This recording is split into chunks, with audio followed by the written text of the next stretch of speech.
Live from the SABC's Auckland Park studios, welcome to this week's penultimate edition of the Watchdog. My name is Vuyo Mvogo, and on the show this evening,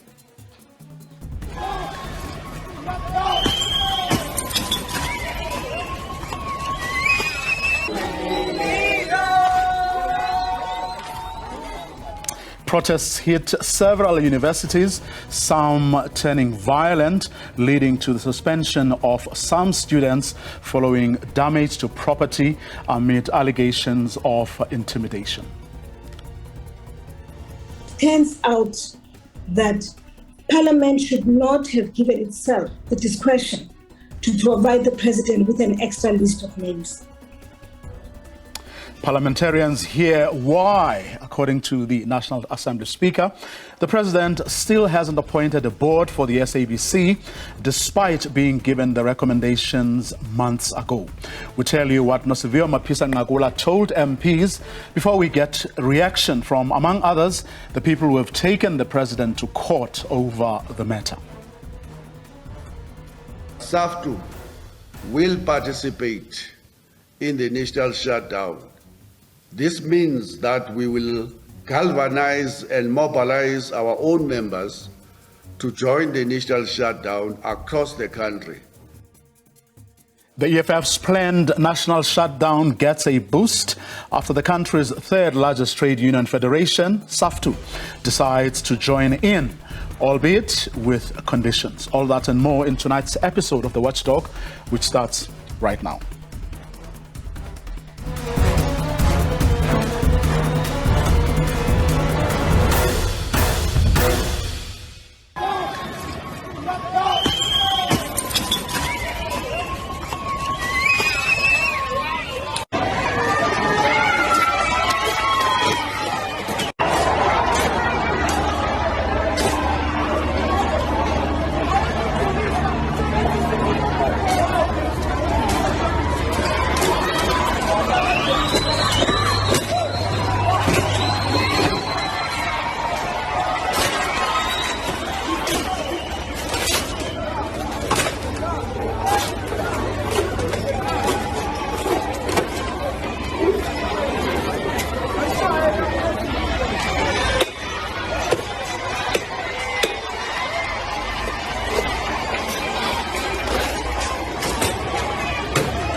Scenes from earlier today in Braamfontein, where Wits University students took to the streets to protest over outstanding fees, registration and accommodation. Wits University has since suspended several students, according to reports. And at the University of Johannesburg in Auckland Park, students protested over ongoing water outages at that campus, as well as the non-payment of NSFAS allowances. With no water on campus, students at UJ took to the streets. The university and surrounding areas have been hit by water cuts. Reservoirs in Johannesburg are running low due largely to bouts of load shedding. Students say the institution should find alternative ways to provide water. Some are still waiting for their NSFAS allowances. We haven't had water for 3 weeks. Jojo tanks are running on empty. There's no backup supply for water for students that are here currently. That's the first issue that we're facing. So if we could get water on campus as soon as yesterday, then our issues, half of them would have died down. The second issue is the issue of NSFAS. Most of the students that are here are NSFAS funded. Allowances have not come in. They have moved into residences from January already. We're in March. What are these students eating? How are these students going to classes? Firstly, without having showered. Secondly, without having eaten. Meanwhile, Wits University students returned to barricade streets after a protest that disrupted classes the day before. The SRC has denied abandoning talks intended to address students' concerns. Yesterday we met in our SRC courtroom to say, Dean, our demands have not changed. And we have been asking you this since last year. Please respond to these demands. And we gave the Dean up until 8 to say, actually, we want to speak with the Vice Chancellor because he's the decision maker here. Students' demands remain the same. All students owing 150,000 Rand or less should be allowed to register. A 10,000 Rand upfront fee for Wits residents must be waived, and the NSFAS 45,000 Rand cap for accommodation should be scrapped. On the caps put in place by NSFAS, the university has no control over this. Secondly, the university has made provision in terms of having 350 emergency beds being made available for students in need. The one area where we are still not seeing a meeting of the minds is with regards to the registration of people with historic debt. Protests continued outside the university on Thursday. Mbalenhle Mthethwa, SABC News, Johannesburg. Well, Mbalenhle Mthethwa, my colleague who prepared that package, joins me now for the latest. Now, Mbalenhle, we had from starting with Wits, where it looked like things were a lot more hectic than at the University of Johannesburg. Sharona Patel, in your package, says the demands they are making, the things that they are asking for, are not within, in the purview of what the university can actually, the university can't do much, if anything, about what they're asking for. Certainly. Now, if we look at the demands and some of the demands that the students are making, they are asking the university to waiver a 10,000 Rand upfront fee for residents.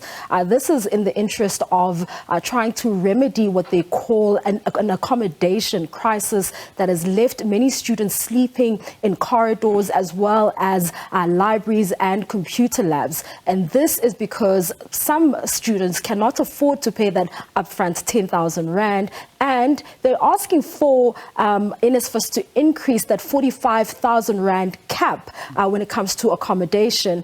This is because they cannot afford to top it up. Some students cannot afford to top it up. So if you're getting 45,000 Rand and the residence costs around 58,000 Rand, you then need to top it up. And many of these students come from poor families and are really just dependent on NSFAS alone. And this is what has actually motivated the request.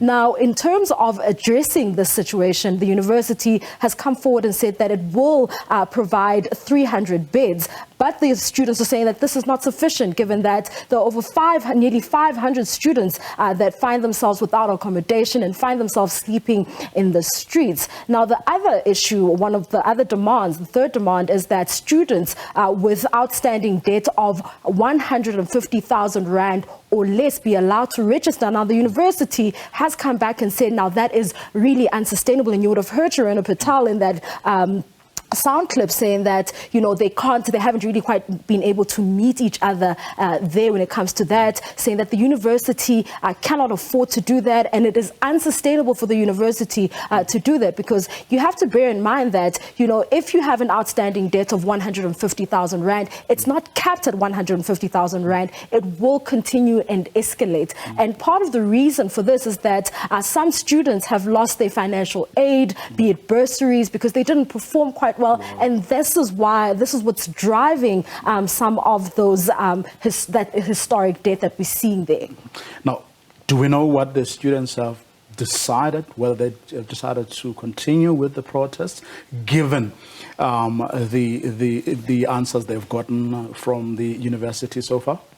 Certainly. Now, we understand that, I was in conversation with many of them who were barricading roads and disrupting traffic on Empire Road from early this morning all the way until late in the evening at around 7. And that intersection is really busy, especially during that time of the day. We saw traffic being redirected. And when we spoke to them, they said they are planning to intensify the protest. And they say that even trade unions unions are expected to come and join the students in their protest. We've also seen what looks like an invitation on social media calling on the members of the public to also participate in what seems to be an intensified protest action. Now, if we go back to when the protest action really started, which was yesterday, when you look at the images that we have, because we were not allowed to enter the university, however, we could film from outside, and it looked like it was just 40 students, but majority of the students were inside disrupting classes. This is the University of Johannesburg. This is the university, the Wits University, rather. This is Wits University. So the protest action started yesterday. So because we couldn't go inside, we couldn't really assess, the extent of the protest and how many people and how many students were involved in this protest. And we saw these numbers when they were then forced out of the university after they tried to disrupt classes in the morning. They were disrupted in the morning. However, the university quickly managed to redirect the students to outside of the premises, and that's why we saw the students protesting and barricading roads on Empire and also going into the streets of Braamfontein. And also just part of the motivation behind going to these different areas and just protesting outside is that they felt that, they were able to disrupt classes at the main campus yesterday, but they couldn't do that at other campuses, be it the medical campus or the education campus, because they're a little further away from the main campus. Of course, all of this happens shortly after, NSFAS, as well as the Minister of Higher Education, had these briefings where they spoke about how they have done everything possible to really address the needs and the demands of these students. One wonders now whether, in fact, the students, because we're told that everyone was consulted, including students. So whatever pronouncements were made by the minister or the student financial aid scheme was, we thought, in line with the demands that had been made. And it was all to prevent something like what we saw today from happening. Certainly. Now, the NSFAS fund has actually gotten somewhat of a boost. You will remember that earlier this year, the Ministry of Higher Education announced that it was increasing its contribution to the financial aid scheme from around 20 billion rand in 2018 to around nearly 42 billion rand this year. And this was also just to accommodate, it also accommodates students from the missing middle, with the students that we call the missing middle, as well as, really needy children. And the NSFAS is not the only financial aid scheme that's really trying to assist students. Wits has also gone out during its centenary and asked and requested its donors and the public to contribute to what they call is the Wits Hardship Fund. Now, this Wits Hardship Fund is being used to assist students with historic debt, contributing as much as 50,000 rand towards that historic debt. But students still say that is not enough. And also, we're also seeing them also assisting with regards to, paying for accommodation. So there are some efforts, both from government and the university, to try and meet the students halfway, really. But what seems to be one of the biggest issues that keeps, creeping up is that expectation for students to then top up whatever has been top up whatever has been provided for them in terms of financial assistance, be it from NSFAS as well as of course, certainly. So there are efforts being made by both the ministry as well as the university, and yes, there is an expectation that this is all that from the university and the ministry, that this is all that we can do, but students are really finding themselves in what seems to be a crisis at the moment. Thank you very much for your time this evening. She's been monitoring what has been going on at both the University of Wits University as well as the University of Johannesburg. Some ugly scenes that you saw earlier, especially from the Wits side, which do not bode well for any and everybody. But of course, she's going to be monitoring what is happening at those universities, and we will be bringing you the latest from there. To this now, Nelson Mandela University has established a joint task team to deal with students' grievances to avoid presumably situations like we are seeing at the University of Johannesburg and Wits University. Students shut down the institution due to a lack of funding, registration, as well as accommodation issues. The first week of academic activity was delayed at the institution, but common ground is being searched for.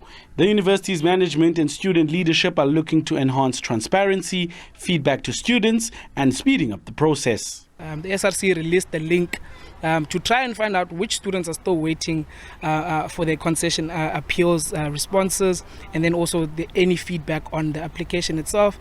So the list is currently being worked on itself. So that they've added, student councils also added 2 more staff members so that the process is also faster. In terms of the clearance SMSs, we understand that in order for the university to clear students, we need NSFAS to send a funded list. If your name is not on the funded list sent by NSFAS, you can't get a clearance SMS. Funds have been set aside to assist students not funded by NSFAS. The university is working on criteria to select deserving candidates. For instance, with regards to student accommodation for particularly non-funded advanced diploma students, the university has set aside 2.5 million towards contributing to that, as well as had an agreement with the SRC that the 1.3 million contribution by the Motsepe Foundation, to take 800,000 out of that and contribute towards that. So now management and the students are meeting to agree on the criteria for the utilization of that subsidy. The provincial government has also committed a sum of 50 million rand for student debt relief across the province institutions. Luando Nomoi, SABC News, Gqeberha. That's the situation at the Nelson Mandela University in Gqeberha in the Eastern Cape. Staying in the Eastern Cape, at the University of Fort Hare's Alice campus, the students want more police visibility on and off campus. They believe this will decrease violent attacks against them. Students there have to leave campus for entertainment. Recently, there was another incident of gender-based violence. A third-year social science student was attacked and stabbed to death while walking back from campus early on Friday morning. Fort Hare University students gathered to speak with one voice against violence against women. They are calling for solar-powered lighting on the path to and from campus on top of the increased police visibility. The campus has a no alcohol policy, and this forces students to go into town for entertainment. They want this policy scrapped. Student Representative Council has put out a statement in which they ask that the university opens a bar and a food court on campus in order to ensure the safety of students, so that students can go to a place of entertainment without leaving the safety of campus. Unfortunately, we still have a no alcohol policy in place at the university at the moment. Those who have survived attacks outside campus count themselves lucky. The incident was so traumatizing. I don't even remember what happened, but I remember there were 4 guys, 1 with a gun and 3 with knives. They wanted to stab us, but our friend yena lo babemfuna ngemelo akwazi ubaleka waphinde down. Guys, also like to go to the mayor's office in terms of service delivery, ensuring our safety as students in his community. We would like for him to make sure that we have functioning lights in that bridge, as it is a problem area, and it has been a scene for many crimes in this community. If ever there are lights, sufficient working lights, then there won't be a limit, I believe, in the crimes that take place there. And then if you could get backup as well in order to counter the issue of load shedding. No one has been arrested for the latest incident. Abongile Yankees, SABC News, Alice. After the break, why the president still hasn't appointed a board for the SABC.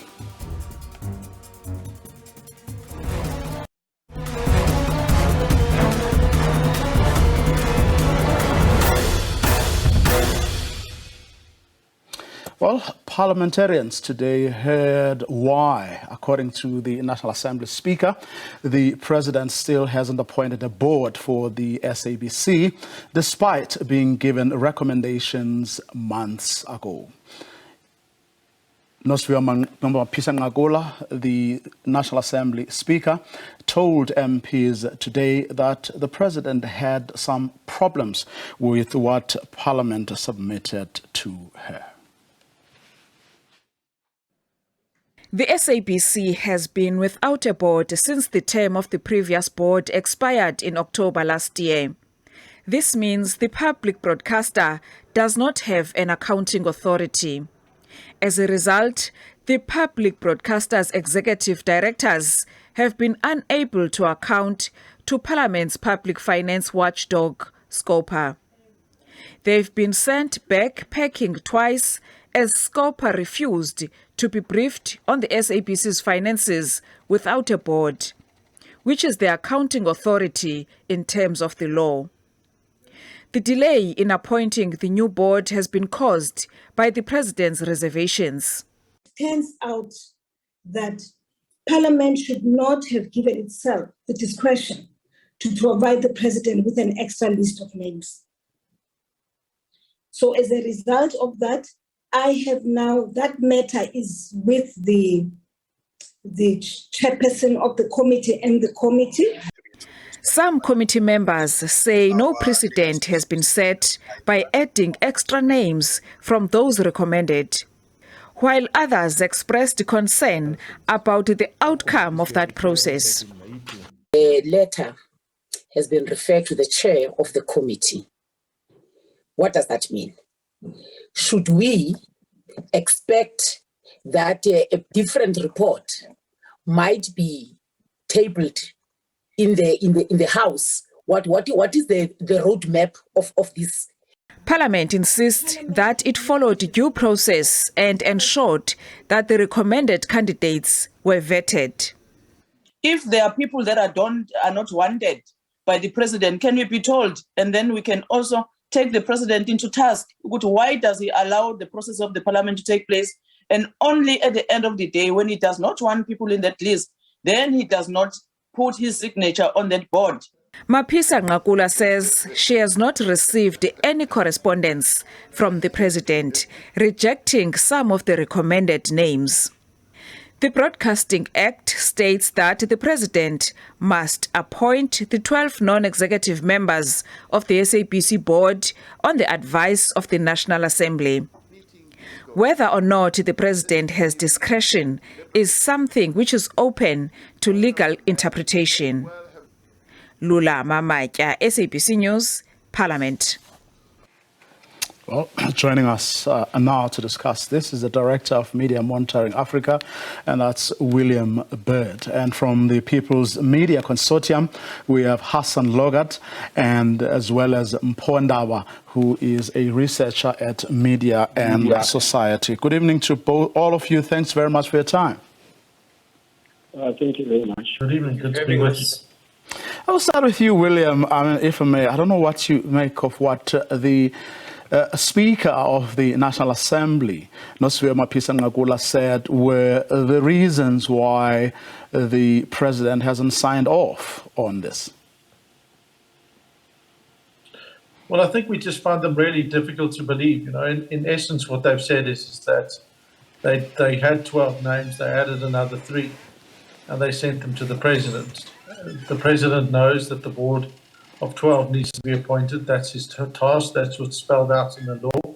All he needed to do was say, right, here's the 12. Let's appoint them. I nominate this person as chair and this person as deputy. I don't see how that could cause a nearly 3-month delay. It really does boggle the mind. And one would have thought, Hassan, that with something like that, it would have taken a letter perhaps to the president to say, ignore the 3 names, the 12 names we gave you, should go. And then if for whatever reason there's someone who decides they're no longer interested in serving in this board, then they would cross that bridge when they get there, so to speak. Yeah, I think that this debacle suggests to us that the public broadcaster is being played. It is more and more acting as if it's a state broadcaster. And it opens the way to a lot of speculation whether some of this maneuvering may not have something to do with the forthcoming elections of 2024. So clearly, I don't understand why the president gives himself so many own goals. It's really useless. Now, it becomes difficult, Paul, especially when one listens to what the chief whip of the majority party had to say. She's still wondering whether there's a roadmap. She's unsure about what needs to happen next. Look, thank you very much, and good evening to your listeners at home. I think what is at the center of that confusion that seems to be coming from the Speaker of the National Assembly is the fact that people are left to speculate as to what could be the issue, right? So that's the first one. There's been lack of communication from the side of the president, but secondly, there isn't any sort of discretion that the president has to not appoint if there's issues that he has. Right? And we are left to speculate as to what could be that, whether it's the quality of the people that were sent to him, the names, or the process itself, from the side of Parliament. We are left to speculate as to what could be the issue. Mm-hmm. But even if there is an issue, the president is required legally. If you look at Section 84(2)(e) of the Constitution, he is required to appoint those 12 names on the advice of Parliament, of course. And if there's an issue that he has, he can take that on legal review. So this has been a waste of time, and it has consequences. Mm-hmm.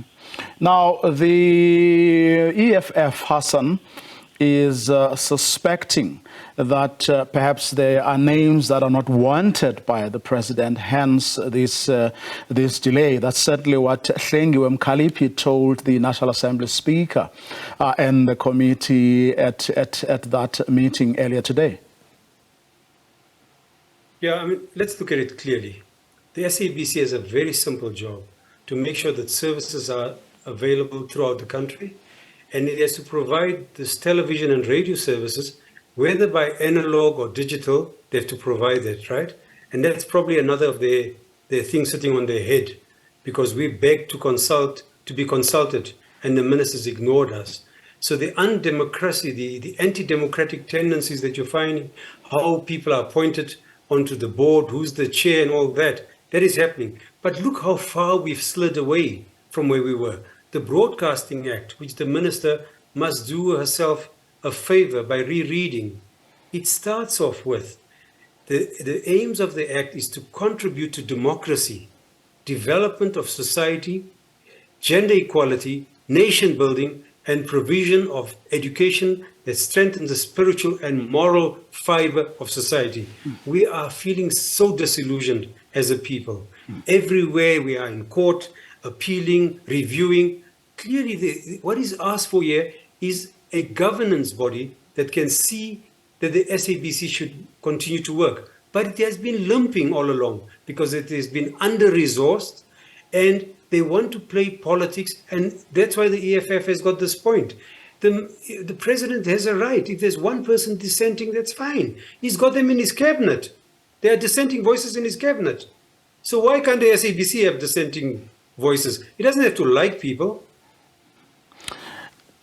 William Bett, you decided, your organization decided to take the president to court over this matter. You announced this a few days ago.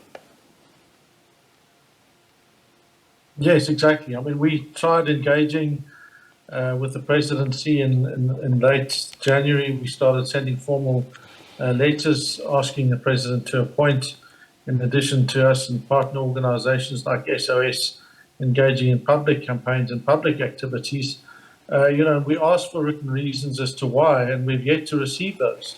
We're hoping that we may finally get some real insight when the presidency responds to the legal papers. But because it's such a critical issue, as Hassan says, never mind that you must tolerate dissent. The reality is the law as it stands is the president has no say over that, whether he likes them or not. And that's an important point, because you don't want your president, whoever they are, to be able to say, well, I like this one, but I don't like that one, so I'm not going to appoint them, but I am going to appoint that one. Because that's exactly why the Judicial Services Commission says to the president, you must, on the advice of the JSC, appoint these people. He doesn't have a think about it or whatever. It says he must. And it's the same for the SABC. He must appoint them on the advice of the National Assembly. So this is a critical constitutional issue that the president now is not acting with due diligence and with significant delay. He's had those names since January, and we've not, as our other guests have pointed out, we've not been brought into the fold on this. We don't know the thinking. We keep hearing bits and pieces, and they frequently contradict each other. So we're just not sure where we actually stand as the public. So we then left with no alternative but to go to court. And again, if it was really as simple as they make it out to be, that, oh no, don't worry, you'll appoint them any day now, it's fine, there's no worry, there's no problem, then why has the president not appointed? The fact that they are speaks volume. This idea of the president wanting to like some of the board members, or he wants to like all of them, he's not having a sweetheart relationship with the broadcaster. Its mandate is clear. It has to help far bigger things than the sweetheart relationship that it appears that he desires. Now, Mpho, as we saw, yesterday, the consequences of this are quite serious and quite. These are not things to be taken lightly, because there you had a parliamentary committee, an oversight body in the form of SCOPA, unable to do its job because there was no one to be held accountable. Yeah, look, it's sad, because when you look at the history of the SABC prior to the coming into the role of the outgoing board, we know what happened. Civil society did a good job of inquiring that the parliament must undertake an inquiry into the SABC, and then there was the new board, of course. From a sense of public trust, Parliament is an important body, oversight body, of course. But when things like this happen, members of the public struggle, and they have a right to ask and say, well, are there other sinister motives? But also, if there was an issue that we wanted to raise as members of the public, where do we go? Because clearly, what the president is doing, or rather what the situation is demonstrating, is the fact that while the law is very clear that he must appoint, he doesn't have any discretion to not appoint, the delays are signaling something else, which, as William rightly points out, is a constitutional crisis, I think. But I think in addition to that, the crisis of leadership in South Africa is affecting every institution in the country. And in the case of the SABC, one would have hoped that with the new board, as they end the term, there would have been a proper handover process, so that whatever wins there were out of that, their term, we are able to sustain those for a much longer period, especially even when we consider the fact that the elections are coming. The SABC plays a major role when it comes to the coverage of the elections, but also the provision of information, right? So people have a right to worry, and something has to be done. Let's take a listen to what the chairperson of Parliament's Standing Committee on Public Accounts had to say yesterday when they were in that meeting with both the department and the SABC senior management over this particular issue. The biggest indictment is that at an operational level, you can't seem to get your house in order whilst those other processes are playing out, however long-winded they might be, and as incorrect as it might be, ultimately landing them in court. Mkhuleko Hlengwa there, the chairperson of SCOPA, speaking to some of the difficulties they were having as they were busy as an oversight body of Parliament trying to do their work. Does it not, Hassan, border this delay, that is, on blurring the lines between the executive and the legislature? Because if the legislature can't do its work because, the executive hasn't done, its part, it is a bit of a problem, isn't it? Yeah, I mean, I think that the slide has been there for a while. What has happened now has brought into full focus the crisis, right? The minister's handling of the CEO becoming a chair and all that stuff is clearly undemocratic, not in keeping with good governance, right? As I said, we with supporting media monitoring and others wanted to be consulted. We've not been consulted, right, about how we can make the transition to digital work.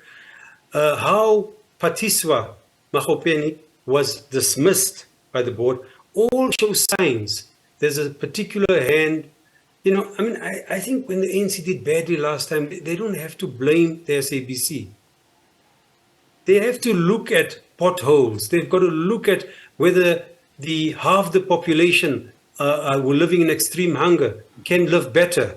What is the post-COVID recovery program? These are the issues that win elections. The media is an extra top that can do something.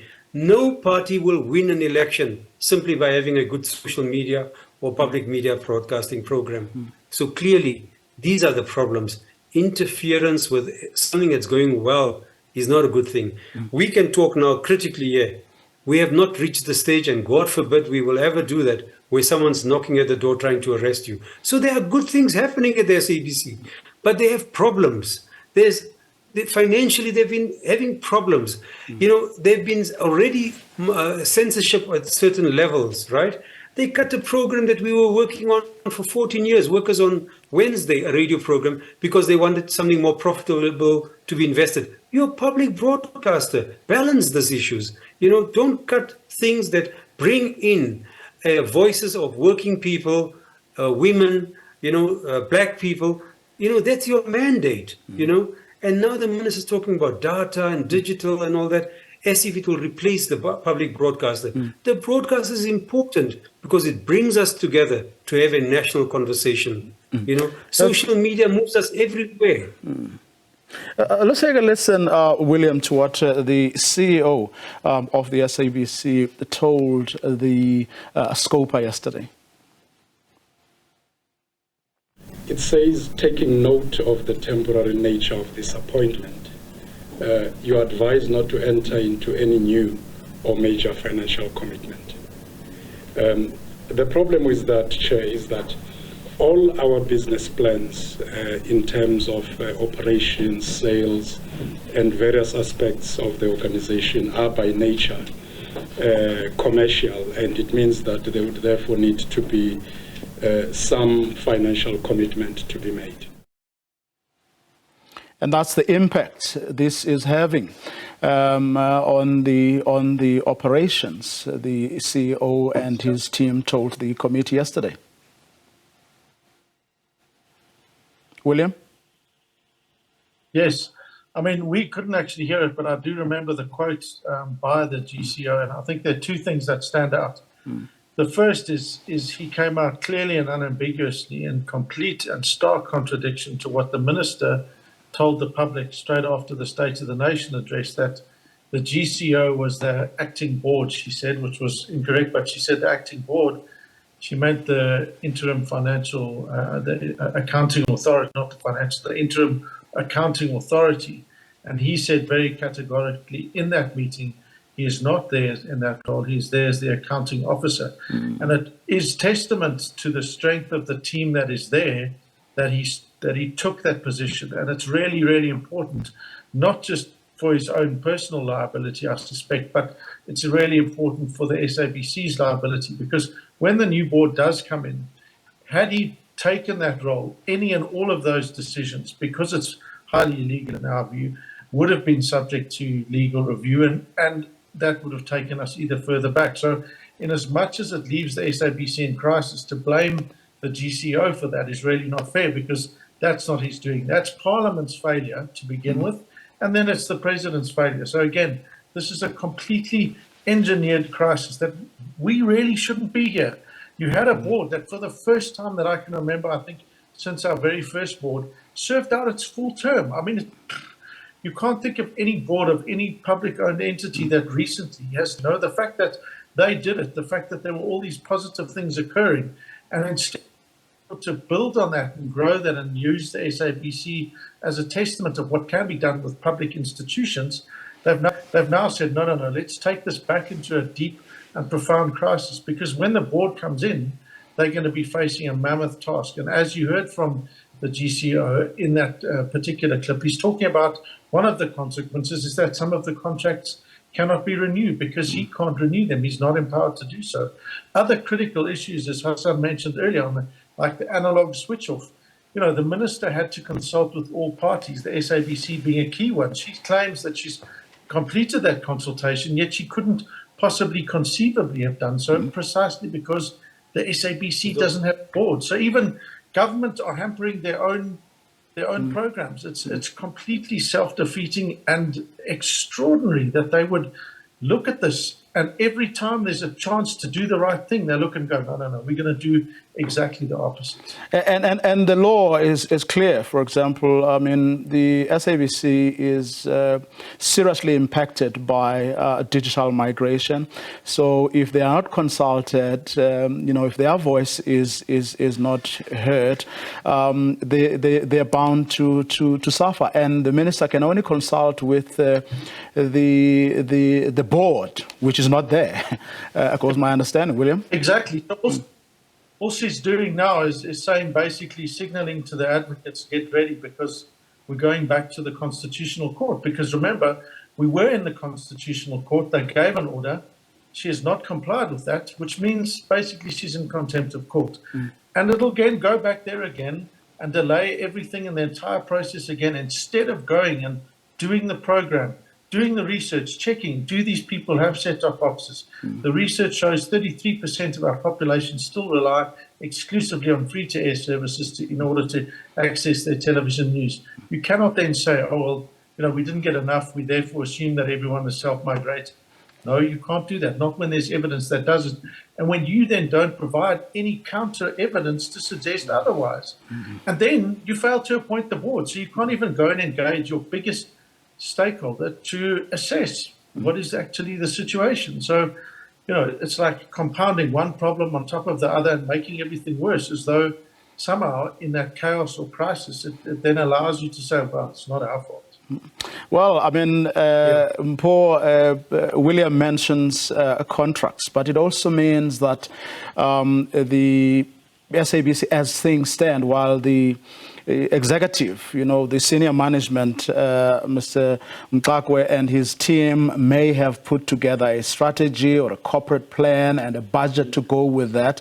Without those things having been approved, they can't be implemented.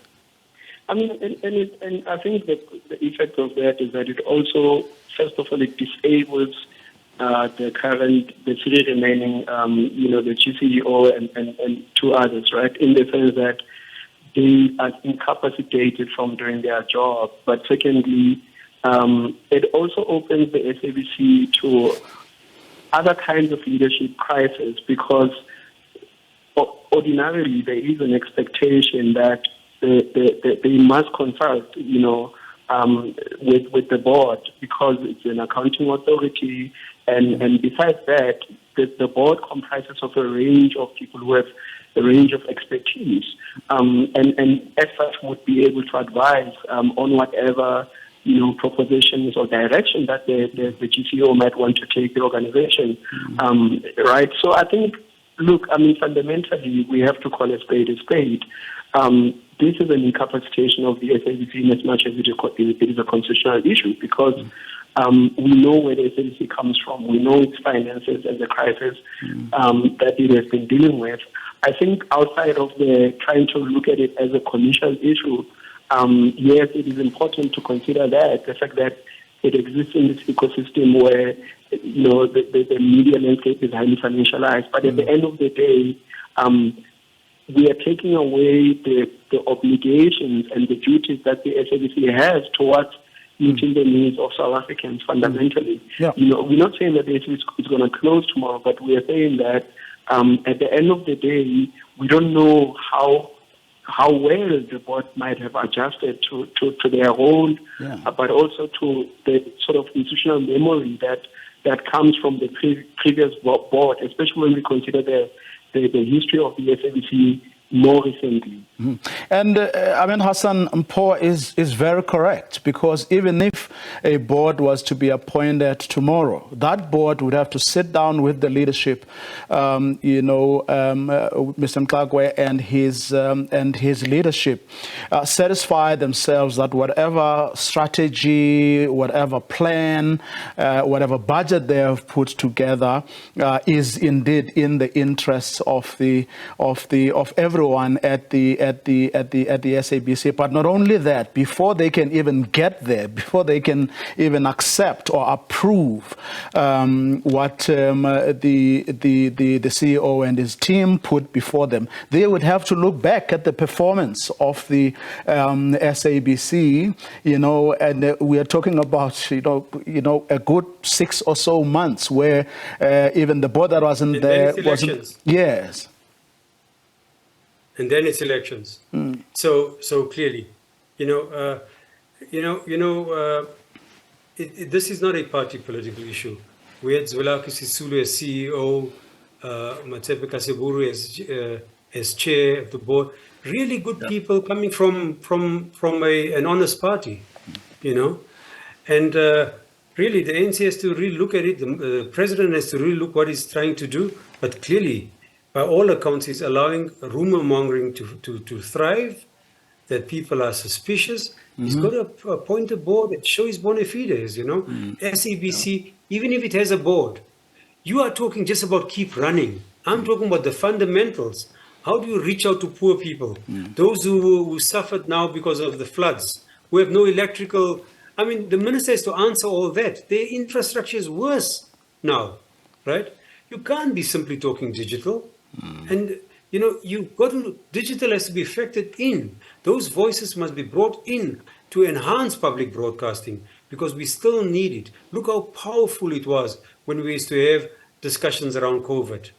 Not a good moment to talk about it, because it may still be around, but at least there was something where the president was present and he was talking, and we were doing things. Hassan Logat, Mpho Ndaba, William Bett, let me thank all of you for coming on this evening. Thank you. Thank you for having us. To this now, the South African Federation of Trade Unions has resolved to join the national protest that is planned for the 20th of March against the country's socio-economic challenges. SAFTU is accusing government of failing the workers and citizens. The federation says it will demonstrate alongside EFF members and other groupings on that day.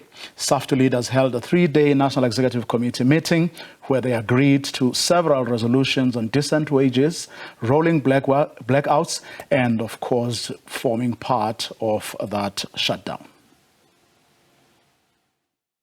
The South African Federation of Trade Unions, SAFTU, has taken issue with what they've described as the deepening socio-economic challenges in the country that have led to the Federation describing South Africa as a failed state. The SAFTU NEC held its first meeting of the year with various issues coming under the spotlight. The state has just become dysfunctional and unable to perform its most basic functions on many areas. We just quote few examples. Example number one is on the protecting citizens from the acts of criminality. Having inherited a well-oiled run state-owned enterprises from the apartheid and colonial era, the ANC government has squandered these important entities and left them in a sorry state they are in today. Load shedding. The Federation says all of these issues have negatively impacted the workers, some of whom have been engaged in a battle with the employer, government, for decent wages. SAFTU has called on workers to unite, saying government has turned collective bargaining into a collective begging process. Government is not going to change its budget policy framework until there is greater levels of unity of workers in the public sector. So the COSATU bloc, which is minus a very important union, SATU, is forging ahead with the SAFTU bloc towards a protracted strike. It is for this reason that SAFTU has resolved to join the EFF's national shutdown on the 20th of March, but that decision comes with certain conditions. And these include: one, working to ensure that the 20th of March initial shutdown is not sectarian, where all other formations will be called upon to join a program of one political party. SAFTU insists that we are happy that the EFF has agreed that the broadest possible front of the working class formations be mobilized as the advanced detachment of the working class to mobilize effectively for the initial shutdown. SAFTU will also be in the South Gauteng High Court in Johannesburg on the day, supporting its affiliate union NUMSA and about 18 organizations that have taken government to court over the rolling blackouts and the declaration of a national state of disaster. Our support for the court action against the declaration of the state of disaster on load shedding is informed by the government. Government will not follow regulatory framework in the process of procurement. Therefore, looting to the scale of the COVID-19 corruption and even more is imminent. The hyenas are already standing on the side waiting, with saliva falling from their mouth, to do exactly what they did in 2020, 2021, and 2022 during the COVID crisis. Well, SAFTU has filed a Section 77 strike notice with the National Economic Development and Labour Council, NEDLAC, encouraging workers outside the essential service to join in on the shutdown on the 20th of March. The Federation will also be supporting the looming strike action in the public sector by workers. On the cards is also a working class summit and a conference of the left where the country's economic crisis will come under the spotlight. SABC News, Johannesburg. The EFF, of course, which is organizing that national shutdown for the 20th, has welcomed the decision by SAFTU to form part of their national mass action, saying that it's going to be in the interests of the workers. That's our show for tonight. Do join us again tomorrow evening, same time. Have a good night.